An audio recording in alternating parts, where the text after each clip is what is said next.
Boa noite, está começando agora para todo o Acre mais um Ideias da Aldeia. Eu sou Vássia Vanessa e hoje vou conversar com o arquiteto e secretário das cidades, Eduardo Vieira, que vai falar um pouco sobre o desafio do desenvolvimento urbano. Boa noite, Eduardo. Boa noite, Várcia. Eduardo, quando a gente fala em desenvolvimento urbano, né, qual é o maior desafio de planejar uma cidade, né? Na hora de você planejar, pensar o futuro de uma cidade, o que se leva em consideração nessa hora? Bom, uma cidade ela é uma construção coletiva. Então nós temos um aparato de leis que determinam como é que a cidade, que regulamentam, por exemplo, a questão de loteamentos, né, da expansão urbana, onde pode construir, onde não pode. Tem alguns itens, inclusive na própria Constituição, né, que protegem as margens de rios. Mas isso é o aparato legal. Agora, na prática, existe uma população, existe uma dinâmica desse povo que vai fazendo a cidade, muitas vezes, paralelo, independente da legislação, independente do poder público, né? Então, o grande desafio é esse, né? Você compatibilizar essa dinâmica, essa coisa viva que é uma cidade, né? Com um pensamento lógico, né? Uma proposta coerente, né? De desenvolvimento daquele meio urbano, né? A gente vive numa cidade, né, que é cercada de florestas, né?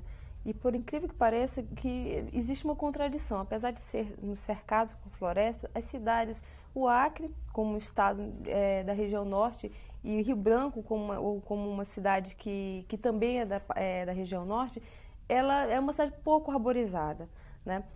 Como é que deve ser uma cidade da região amazônica? Eu acho que essa é a grande questão que se coloca hoje, né? Qual é o padrão para uma cidade amazônica? É realmente uma cidade na Amazônia, ela não pode ser igual a uma cidade do sul do país, do centro do país ou do Nordeste. Cada região dessas tem um clima, tem uma vegetação, tem uma cultura, né, e que se diferenciam. E o que nós observamos aqui na maior parte das cidades da Amazônia, elas acabam se espelhando nos modelos do sul do país. E no momento que eles se espelham, eles trazem uns modelos que nem sempre são compatíveis, né? Aí nessa questão específica da arborização urbana. Com o clima que nós temos, nós precisaríamos que todas as ruas fossem arborizadas.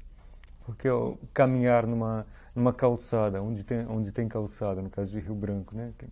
Que não são muitas, mas caminhar numa calçada sem mínimo de cobertura, né, é uma coisa, no sol de meio-dia, é muito desagradável, né? E também tem a questão da pavimentação, a utilização assim, em larga escala do asfalto, né, que esquenta, então né? o asfalto ele absorve aquele calor, né?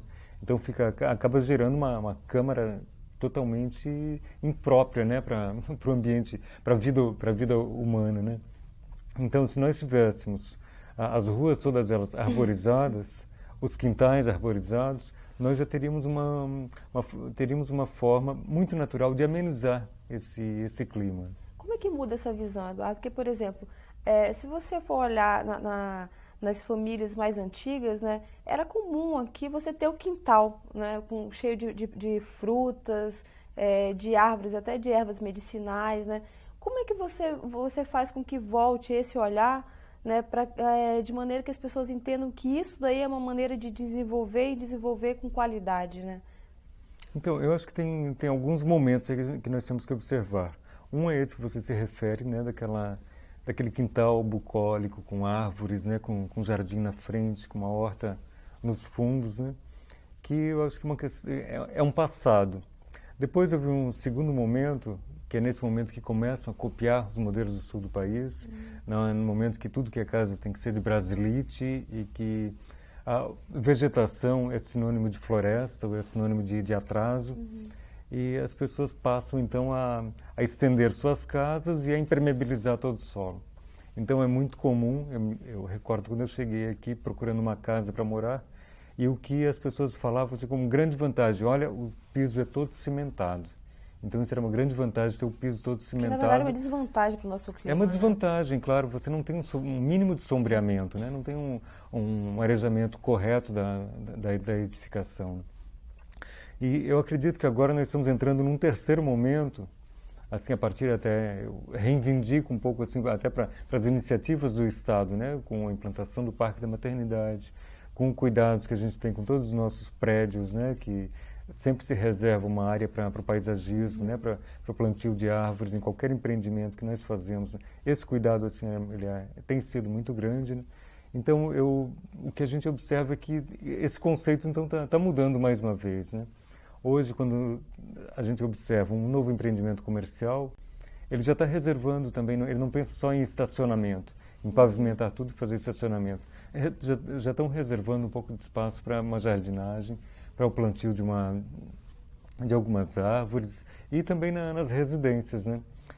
Hoje também, eu acredito que as residências também estão começando a reservar mais espaços, né, para o verde. Até por entender, né, que nós estamos nesse outro momento e também, eu acho que passou aquele momento desenvolvimentista, né, onde que se queria negar aquele passado. Verde. Hoje a gente tem, as pessoas estão tendo orgulho de serem acrianos, têm orgulho de morar na Amazônia, tendo orgulho de viverem próximos da floresta, né? Então não tem mais porque você ficar negando isso. Então você tem que realmente trazer isso para dentro do seu ambiente, da sua casa, do seu local de trabalho, né?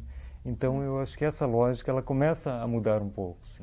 Eduardo estava falando agora dessa coisa das obras, do cuidado que o governo tem tido nessa questão dos prédios e da arborização, né? E me passou o seguinte, quando a gente está falando de cidade, né, a gente sabe que cidades são espaços que são geridos por um poder municipal, né, que são as prefeituras, né? Então, qual é o papel, né, dentro desse espaço, né, dentro das cidades, qual é o papel dos governos, né, no Brasil? O que os governos podem fazer pelas cidades e até onde eles podem interferir dentro das cidades? Olha, no caso, eu posso falar assim, um pouco do que é a missão lá da Secretaria das Cidades. A maior parte dos municípios aqui do interior do estado, eles não contam com quadro técnico, né, para discutir o seu planejamento, por exemplo. Então, o Estado ele entra complementarmente, ele entra oferecendo um apoio, né, oferecendo suporte técnico para que esses municípios tenham condições, né, de ter um ambiente mais planejado, né, mais elaborado. Agora, realmente, a competência maior é da municipalidade, né, no momento que trabalha, mesmo que seja a arborização urbana, que nós falamos agora, né, conservação de praças, de parques, né, é competência maior do município, né. Planos diretores também é competência dos municípios, né, mas nós entramos numa forma complementar, né. Assim como no governo Lula foi criado o Ministério das Cidades, justamente por entender, né, qual é a problemática. Hoje a população do Brasil é uma população essencialmente urbana, já chega quase a 90% da população morando nas cidades, né? Então a população brasileira ela é essencialmente urbana, então nós temos obrigatoriamente que olhar com outros olhos para a cidade e para a problemática, né, o impacto do meio urbano sobre o meio físico, sobre o meio natural, né? Então você tem que ter realmente um aporte técnico, né, para fazer análise, verificar o que é que aquele meio ambiente, o que ele suporta, né, de impacto, né?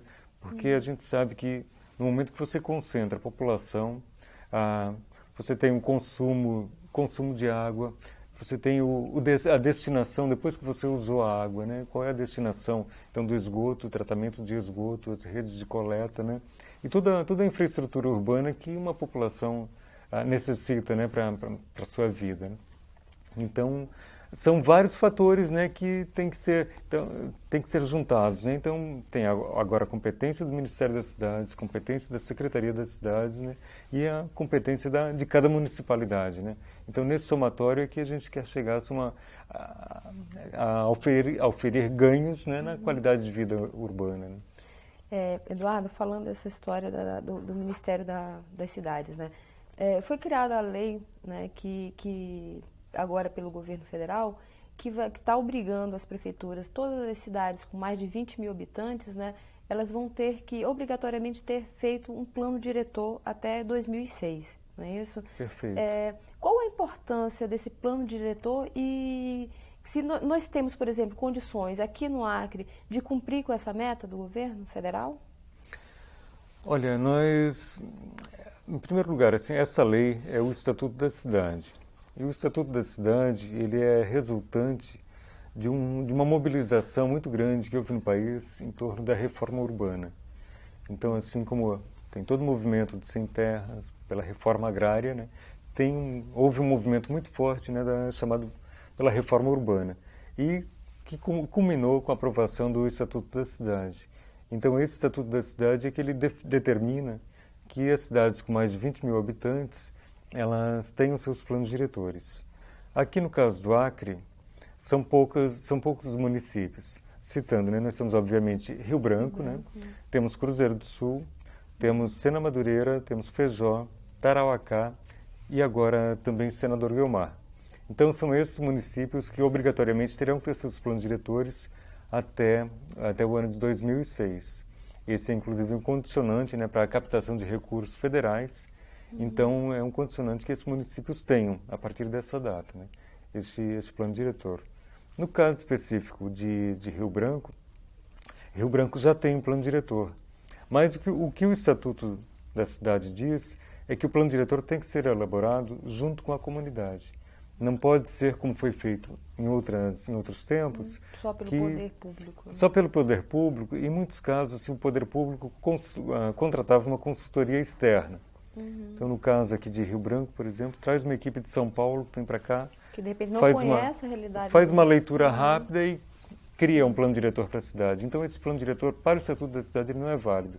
Ele tem que, obrigatoriamente, passar por uma série de fóruns populares. Feijó já está fazendo isso, né? Feijó está fazendo. Então, Feijó está sendo uma experiência, uma grande experiência de uma parceria da Secretaria das Cidades com a Prefeitura, o prefeito Francimar. E nós estamos trabalhando já estamos numa fase bastante elaborada, e para nós está sendo assim, um grande laboratório, porque é o primeiro plano diretor de um município do interior do estado que está sendo feito, e é o primeiro sendo feito no estado à luz do Estatuto da Cidade. Ou seja, com a participação da comunidade. Né? Exatamente. Então, nós temos feito várias reuniões, a própria leitura da cidade, que a gente fala, que é aquele primeiro momento do diagnóstico, de que a prefeitura, digamos, a população que mora lá é que sabe exatamente onde é que estão os problemas e principalmente o que eles pensam da cidade. Então, era uma coisa, em cada um daqueles fóruns, né, nós perguntávamos o que é que a população pensa, como é que eles pensam Feijó para daqui a 5 anos, para daqui a 10 anos, para daqui a 20 anos. Eduardo, na tua opinião, o plano diretor ele é um mecanismo eficiente na construção do desenvolvimento urbano? Ele ajuda a fazer uma cidade mais elaborada? Não, realmente eu acho que ele é eficiente, ele é necessário. Porque assim, o que é um plano diretor? Né? O plano diretor é um instrumento de ordenamento territorial. Mas assim, falando nas palestras que a gente faz aí com as comunidades, eu costumo comparar assim, o plano diretor com o projeto de uma casa. Bom, quando você vai fazer a sua casa, né, você define, aqui é a área de serviço, aqui é a cozinha, lá é a parte íntima, né, o local de dormir, o local de receber as visitas, que é na sala. Eu tenho meu jardim, eu tenho minha horta, eu tenho meu pomar. Então eu penso dentro daquele meu terreno o que eu quero e aonde que cada coisa estará. Então quando a gente pensa a cidade ou pensa o plano diretor, é alguma coisa semelhante. Né? A gente observa o que nós temos.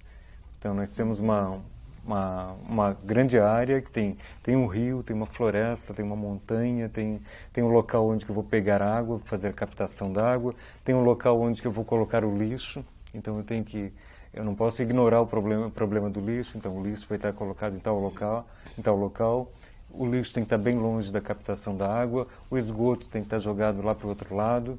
Eu tenho um local que é onde eu vou, que é o local de convívio maior da cidade, que é a praça, é o centro, né? Eu tenho a área do comércio, eu tenho outra parte que é da indústria, uma outra área vai ficar mais reservada para a habitação, uma grande área para atividade agrícola e aqui para atividade florestal também.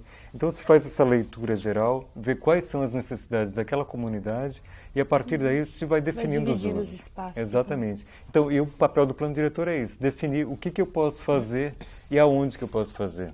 Quem fiscaliza o plano diretor? Quem fiscaliza? A rigor, quem deve fiscalizar o plano diretor é a comunidade. Mas o plano diretor ele é uma lei e é aprovada na Câmara de Vereadores.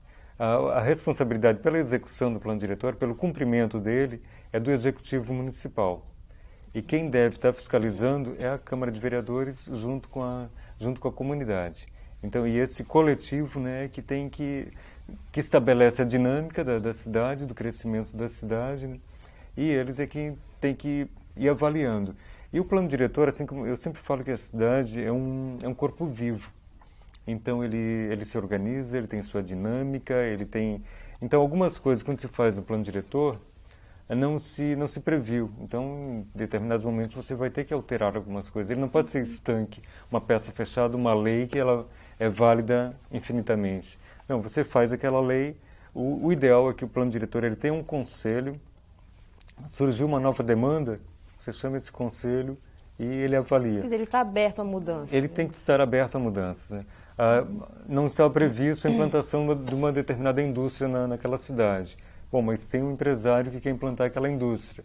Então, reúne o conselho e o conselho vai analisar. Bom, essa indústria ela causa esse impacto sobre o trânsito, vai causar impacto sobre o meio ambiente, ela vai ter esse deslocamento de mão de obra. Então, se observa tudo isso e diz, não, uma indústria com esse nível de impacto pode estar colocada em tal local. Ela não pode ser, o plano diretor não pode ser um impeditivo. Não pode botar indústria. Não, a indústria tem que vir.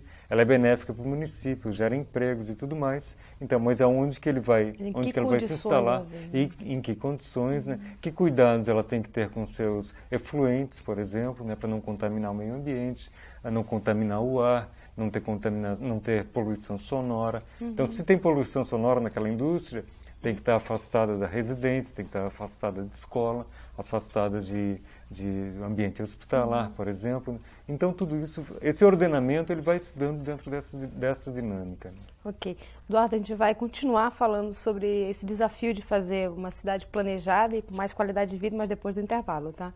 O I10 da Aldeia vai fazer um rápido intervalo, mas a gente volta já já.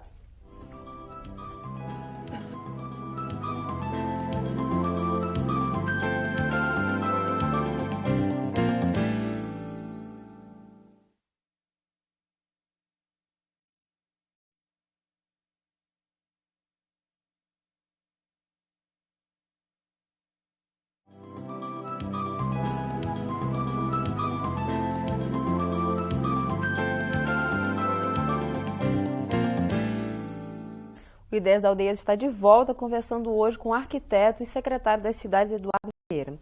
Eduardo, você estava falando no bloco anterior, explicando um pouco como funciona, né, o que é o plano diretor. E eu fico pensando o seguinte, nós temos aqui dentro do próprio estado cidades bem diferentes, né, como Rio Branco, que é a capital, concentra um número maior de habitantes, né, e de repente temos, por exemplo, Feijó, né, que já está fazendo o plano diretor, né. No que essas duas cidades podem se parecer, né, no que elas se igualam na hora de pensar um plano diretor? Bom, o plano diretor ele tem que ser feito no local com pessoas que conheçam e com a necessária participação da comunidade. Então não dá para nós imaginarmos, como já foi feito em outras épocas, de trazer equipes de fora para fazer um plano diretor. E nós temos várias escalas, né, de problemas, né, dependendo do tamanho do município. Então, o que é bom para Rio Branco não necessariamente vai ser bom para um outro município, né? E quando nós fizemos o processo de conferências municipais, nós tivemos em todos os municípios do estado e a nossa ênfase maior foi sobre a questão do plano diretor mesmo. Pelo Estatuto da Cidade, cidades com mais de 20 mil habitantes têm que fazer seus planos diretores. Aí, dentre esses, né, nós temos Rio Branco, naturalmente, né, Cruzeiro do Sul. E, além de Rio Branco e Cruzeiro do Sul, temos mais Sena Madureira, temos Feijó, temos Tarauacá e temos, agora mais recentemente, Senador Guiomar. Então, são municípios que obrigatoriamente têm que fazer plano diretor até o ano de 2006. Agora, independente disso, também os pequenos municípios, eles precisam de um plano diretor. Então, porque eu tenho acompanhado, por exemplo, Santa Rosa do Purus, desde já há vários anos que eu circulo em Santa Rosa, que eu observo Santa Rosa, e é muito ruim quando nós observamos um município novo, que ele está começando de uma maneira desordenada ou não muito correta, né? Então, mesmo um município como Santa Rosa, ainda que não seja o plano diretor, esse plano diretor com a mesma complexidade que tem o plano diretor de Rio Branco, que naturalmente não será, mas ela precisa pensar o seu crescimento, né? Feijó, nós já estamos com um trabalho bastante avançado e, como eu falei, considerando assim, muito as características locais, né? Os buritizais de Feijó, que são a marca assim, de Feijó. Mas Feijó também está à beira de um rio, tem uma área de risco, então vamos considerar aquela área de risco, de que maneira a gente pode planejar aquele entorno da área de risco. A comunidade está realmente participando, Eduardo? A comunidade está participando, sim. Então nós criamos um fórum municipal e desde a conferência, quando fizemos a conferência municipal lá em Feijó, nós já iniciamos esse trabalho e depois, a cada momento, né, nós temos feito uma série de reuniões. Estamos ainda fechando a fase de diagnóstico e a partir do próximo mês começaremos a trabalhar na parte de propostas. Então a leitura da cidade ela foi feita com a comunidade. Reunimos com comerciantes, reunimos com os pequenos empresários locais, reunimos com associações de moradores, com sindicatos rurais, com comunidade indígena, né, que é muito forte lá. Então, como é que aquela comunidade indígena, que está colocada na outra margem do rio, como é que ela se insere na hora desse planejamento? Como ela vê a cidade também. Como né? é que ela vê a cidade, como é que aquele espaço deles vai estar planejado. Então, são todos esses componentes, né, que a gente considera. Então, e esse componente que tem em Feijó, talvez não tenha em Chapuri, não vai ter em Brasileia, né? Na região do Alto Acre, existe um consórcio municipal, já iniciamos lá uma discussão de trabalharmos o plano diretor daquela cidade de forma consorciada, porque não dá para nós planejarmos a Brasileia sem pensarmos Epitaciolândia. São duas cidades que estão umbilicalmente ligadas, né? Tem apenas um rio que divide esses dois municípios, né? O abastecimento da água, ele é comum para a mesma unidade que produz a água, né? Que está em Epitaciolândia, atende também a Brasileia, né? Então, realmente você tem que pensar os dois municípios de forma integrada, né? Já temos esses Brasil ali próximo, temos Chapuri, então o tratamento do lixo está sendo pensado de forma integrada dos três municípios. Não tem por que nós temos 4 usinas de beneficiamento, de tratamento de lixo ali. Uma só servindo Uma pode, a gente otimiza o investimento público, né? E Rio Branco, Eduardo, porque Rio Branco é uma cidade que vem crescendo muito nos últimos anos, né? Você vê o número de bairros novos que surgiram. E Rio Branco é muito grande, né? E aí nós temos várias obras que estão sendo feitas aí pelo governo estadual, né? Que impacto tem essas obras? Por exemplo, uma das obras que tem sido muito divulgada pelo governo, que é o Anel Viário. Que impacto essa obra tem para a cidade de Rio Branco, né? E o que ela representa dentro dessa discussão de uma cidade melhor planejada, de uma cidade com mais qualidade de vida? Não, Rio Branco tem um plano diretor, mas é um plano diretor que ele está defasado já no tempo. Ele não acompanhou o crescimento, ele não teve essa dinâmica, né, necessária para o plano diretor, de ter um conselho, de ir acompanhando. Então, e não foi um plano diretor feito com a participação da comunidade.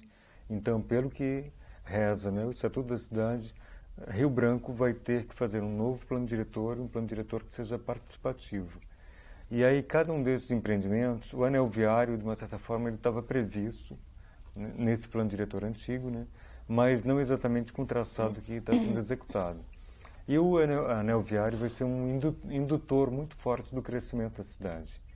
Então, na medida que você tira o trânsito pesado do centro da cidade, transfere ele para uma região mais afastada, mas a acessibilidade, por exemplo, para veículos pesados se dará pelo anel viário. Então, entrepostos, né, os grandes depósitos, todos eles deverão estar colocados já ao longo desse anel viário. Então, isso realmente vai causar ele vai ser um indutor do crescimento da cidade. Então, essas atividades, né, serão voltadas para essa região. E quando você atrai, por exemplo, transporte pesado, né, as grandes transportadoras, colocadas numa determinada região. Atrás da transportadora tem o trabalhador que estará atuando que vem, às lá. vezes, com a família também. Que vem com a família. Então, onde é que será a residência desse trabalhador? Ele pode sair lá por exemplo, da região lá de São Francisco e se deslocar até o outro extremo da cidade. Não, talvez incentivar a ocupação residencial próximo daquela região. Então, são todos esses componentes que vão ter que Eduardo, você está sendo falando dessa questão analisados. residencial, né? Onde é que entra a preocupação com a habitação dentro de um plano diretor? Pois é, a habitação é o local, assim, digamos, quando eu tracei aquele paralelo com a casa, né? A habitação é o local mais reservado. Tem que ser o local do conforto, o local da não poluição, do não trânsito pesado, da não atividade poluente, né? Então tem que ser um espaço realmente mais reservado. É onde que nós temos a presença maior de crianças, né? Então o próprio sistema viário tem que estar pensado de uma outra maneira. Os equipamentos urbanos são outros, né? Então o plano diretor, chegando até uma cidade quase que ideal, né? O plano diretor ele deve reservar o espaço, né, para habitação. É claro que em muitos locais a habitação ela partilha, ela divide o seu espaço com um pequeno comércio, né, talvez com uma pequena indústria não poluente, né, então tem alguns usos que são compatíveis, né, mas a habitação ela tem que realmente estar colocada, né, como uma prioridade dentro de um plano diretor. No caso desses programas de habitação que tem sido executado aqui no Estado, né, como o PA, o PSH urbano, tem o PSH rural, esses programas eles já estão afinados com essa preocupação do plano diretor? Quando nós estabelecemos a nossa política habitacional para o Estado, uma das coisas que nós procuramos evitar foi concentrar todo o investimento em habitação em Rio Branco, porque nós sabemos que a produção de habitação também é um indutor ao êxodo. Então, se você faz muitos empreendimentos habitacionais em Rio Branco, faz a divulgação desses empreendimentos, você acaba atraindo a população que está na floresta, a população que está nos pequenos municípios, né, com a ilusão de que em Rio Branco tem a solução para a habitação. Então, uma das nossas preocupações foi essa. Nós criamos diversos conjuntos habitacionais no interior do Estado. Tem municípios que estão tendo seus primeiros conjuntos habitacionais. É o caso, por exemplo, de Tarauacá, o caso de Feijó, Brasileia, Cruzeiro do Sul já teve algumas outras experiências, mas nós também fizemos um empreendimento importante em Cruzeiro do Sul. E aqui em Rio Branco, nós trabalhamos com esses empreendimentos através do Morar Melhor, programa Morar Melhor. Aqui em Rio Branco, nós trabalhamos com o PSH, que é o Programa de Subsídio Habitacional, além do Morar Melhor e além do PAR, né? Mas o PSH ele tem uma característica muito, muito particular, porque nós conseguimos até fazer meio que uma releitura do programa, como ele estava desenhado pelo Ministério, e nós optamos por executá-lo nos bairros, no local onde que a população já habita. Então, com isso, a gente evita de fazer aqueles grandes conjuntos habitacionais que requerem grandes investimentos em infraestrutura, por exemplo. E às vezes mais afastados também, né? Às vezes mais afastados, porque você precisa de uma área grande, né? Então tem que ser mais afastado do centro da cidade. E quando você faz um conjunto habitacional, você tira a pessoa daquele ambiente onde ele já vive e desloca para aquele novo ambiente. Então cria um ambiente que é totalmente novo. E a nossa opção foi diferente. Nós, especialmente com uma parceria com o Adjunto da Solidariedade, nós fomos vendo aonde que haviam pessoas morando em condições muito precárias. Então, nós fomos naquele local, nós estamos indo lá e substituindo aquelas habitações. Então, ali a criança já está na escola, vizinha, já tem uma relação de vizinhança também muito importante, muitas vezes é a mãe, é o pai, é o parente que mora próximo, a relação de amizades, né? O próprio local de trabalho, então aquela família já tem uma dinâmica. Então nós não interrompemos aquela dinâmica a dinâmica dessa família. Então nós retiramos aquele barraco precário, né, aquela habitação precária, e fazemos no local uma habitação adequada com um banheiro em alvenaria, uma casa de madeira, mas uma casa de madeira também observando padrões antigos, aquele com a cobertura alta, né, que dá um conforto melhor para a residência, que em geral essas construções elas têm a cobertura baixa, plana. Aumenta o calor nas Então casas, um né? calor muito grande, um conforto interno muito precário, né? Então nós procuramos um padrão arquitetônico diferenciado, buscando lá nas origens, né, uma casinha, a casa é relativamente pequena, mas ela tem 2 dormitórios, uma pequena varanda que também faz parte do hábito, né, dessas famílias, né, um ambiente compartilhado de sala e cozinha e um banheiro em alvenaria completo, né, banheiro com uma devida destinação, né, para os efluentes do banheiro, né, com fossa, sumidouro ou ligação numa rede quando essa rede Já está existe, disponível, né? Eduardo, tem como saber a hora que uma cidade deve parar de crescer? Olha, a dinâmica própria da cidade é que vai estabelecendo isso. Nós não temos como impedir que a cidade continue crescendo. A gente pode estabelecer... O plano diretor estabelece limitadores, por exemplo, né? Ela estabelece limite de altura, limite de ocupação. Então, o plano diretor estabelece que num terreno X você pode construir um prédio com 5 andares, com 8, com 10, ou que quantas vezes a área do terreno você pode construir, o quanto do terreno que você pode ocupar. Então, o plano diretor pode estabelecer que aquele terreno pode ocupar 50% e o outro 50% tem que ser reservado para jardim, para horta, para pomar. Então, você não está impermeabilizando totalmente aquele terreno. Então, através desses mecanismos é que você vai inibindo o crescimento. Né? E também quando observa uma área que é mais frágil, uma área de possível risco, uma área próxima de uma nascente importante, de um manancial. Então você determina um uso muito diluído, pode ter um uso habitacional, mas com lotes muito grandes, né? Então tudo isso o plano diretor pode ir fazendo esse ordenamento e ele, de uma certa forma, ele vai direcionando o crescimento da cidade. Com esses desenhos que você tem colocado, né, e com a possibilidade do plano diretor ir traçando, né, o que seria uma cidade, né? Dá para a gente imaginar como vai ser Rio Branco num futuro não muito distante? Eu acredito que dê para pensar, assim, pelo menos a gente faz uma projeção. Você tem um crescimento da população, você observa estatisticamente, né, qual é o grau de evolução daquela população, evolução numérica, né, ver as áreas de crescimento, para onde que está sendo direcionado o crescimento da cidade. O distrito industrial, por exemplo, né, que recentemente agora o segundo distrito industrial que foi inaugurado, ele, por exemplo, ele vai ser um indutor natural. Então você tem um distrito industrial atrai uma mão de obra. Então no momento que atrai a mão de obra, aonde que ela vai estar colocada, né? Onde que ela vai ser instalada. Então tudo isso assim você vai juntando todos esses fatores, vai fazendo essas leituras e com isso você consegue realmente projetar.